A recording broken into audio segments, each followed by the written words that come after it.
दोस्तों तो स्वागत है आपको हमारी एक कहानी, दिल को छू लेने वाली पति पत्नी की कहानी। मेरे पति मुझसे 10 साल बड़े थे और मैं 21 साल की बहुत ज़्यादा गोरी और भरे बदन की बहुत ही खूबसूरत लड़की थी। मुझे जो देखता था वह दीवाना हो जाता था। मेरे पति देखने में बहुत लंबे चौड़े थे, उनके सर पर बाल नहीं थे, उनका बर्ताव मेरे साथ अच्छा नहीं था, वह हमेशा से मुझे से नाराज़ ही रहते थे। शादी की पहली रात उन्होंने मेरे साथ जो किया वह अच्छा नहीं था।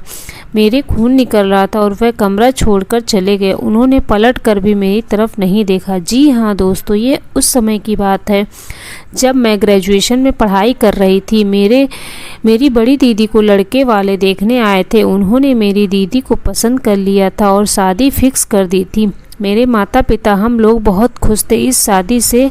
ये हमारे घर की पहली शादी थी। हम लोग बड़ी धूमधाम से शादी की तैयारियों में लगे हुए थे। आखिरकार शादी वाला दिन आ ही गया। बारात आ गई, मंडप में दूल्हा बैठ गया और लड़के वालों ने कहा जाकर दुल्हन बुलाकर लाओ। हम सब लोग अपनी दीदी को बुलाने कमरे में गए, लेकिन जब कमरा खोलकर देखा तो हम लोग हैरान रह गए। वहाँ पर दीदी नहीं थी, वहाँ सिर्फ एक लेटर पर लिखा था, पूजनी माता जी, पिताजी, मैं शादी नहीं कर सकती, मैं किसी और से प्यार करती हूँ और मैं घर छोड़कर उसके साथ भाग रही हूँ, इसलिए मुझे ढूंढने की कोशिश मत करना, मैं दोबारा लौटकर नहीं आऊँगी। यह सब सुनकर मेरे माता पिता के पैरों तले ज़मीन खिसक गई। सोचने लगे क्या किया जाए, अब तो बेइज्जती हो जाएगी पूरे समाज में। फिर मेरी मम्मी ने मुझसे कहा, बेटा एक ही उपाय है, तुम दुल्हन जगह ले लो, हम लोगों की इज्जत तुम्हारे हाथ में ही। मेरी तो कुछ समझ में नहीं आ रहा था कि अब मैं क्या करूं। मैं मम्मी को भी ना नहीं कह सकती थी क्योंकि हम लोगों की इज्जत का सवाल था। इसलिए मैं दुल्हन के कपड़े पहनकर मंडप में बैठ गई और मेरी शादी कर लिया। मैं यही सोची थी जब दूल्हे को पता चलेगा। घूंघट में उड़कर ससुराल में बैठी थी। रात को जब दूल्हा आया उसने घूंघट उठाया तो पूछा, तुम तो उसकी छोटी बहन हो, ये क्या कर रही हो? जाओ तो अपनी बड़ी बहन को बुलाओ। मैंने अपने पति से सब कुछ सच सच बता दिया। सुनने के बाद वह तेज़ गुस्सा हुए और मेरे मुंह पर 2-3 थप्पड़ लगा दिया। मैं वहीं गिर गई और मेरे बहुत तेज़ी से खून निकलने लगा, लेकिन मेरी तरफ ध्यान नहीं दिया और वह बहुत चिल्लाया, कमरा छोड़कर बाहर चला गया।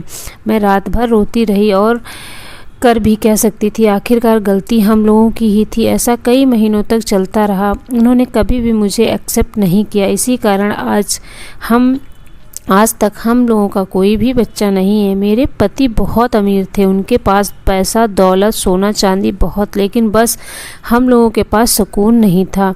हम लोग जब भी बाहर जाते तो लोग मुझसे उनकी बेटी समझ लिया करते। ये देखकर वह मुझसे भी ज़्यादा जल जाते, इसलिए वह मुझे कभी भी अपने साथ लेकर नहीं जाते। एक दिन मैंने पड़ोस में एक लड़के को देखा जो मुझे घर घूर रहा था। मैंने जब ध्यान से उसको देखा तो वह वही लड़का था जो मेरे साथ मेरे क्लास में पढ़ता था।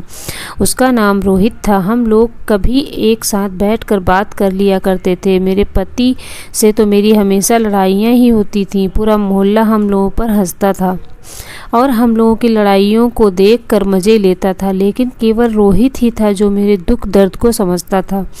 एक दिन मैं और रोहित घर के बाहर खड़े होकर बात कर रहे थे, तभी अचानक मेरे पति आ गए। उन्होंने हम दोनों को देख लिया। वह मेरे ऊपर चिल्ला रहे थे और मुझसे लड़ाई कर रहे थे। मैंने उनसे कहा कि अब कभी उनसे बात नहीं करूंगी, लेकिन वह मेरी बात नहीं सुनने को तैयार नहीं थे। बहुत ज़ोर ज़ोर से चिल्ला रहे थे, जिसकी वजह से उनका बीपी बहुत हाई हो गया। वह चिल्लाते हुए जीने की तरफ जाने लगे, तभी उनका पैर फिसल गया। वह जीने से फिसल कर सीधा नीचे गिर पड़े। मेरी तो समझ में नहीं आ रहा था कि अब मैं क्या करूं। मैंने सोचा क्यों ना राहुल की मदद ली जाए, कोई और मोहल्ले वाला तो मेरी मदद नहीं करेगा। इसलिए मैं तुरंत ही अपने पड़ोस से राहुल को बुला लाई और हम दोनों तुरंत उनको हॉस्पिटल ले गए। हॉस्पिटल ले जाने के बाद डॉक्टर ने मुझसे कहा कि आपके पति कोमा में चले गए, भगवान ही उनकी रक्षा करे। मैं भगवान से बहुत प्रार्थना करने लगी, इनको जल्दी से ठीक करना।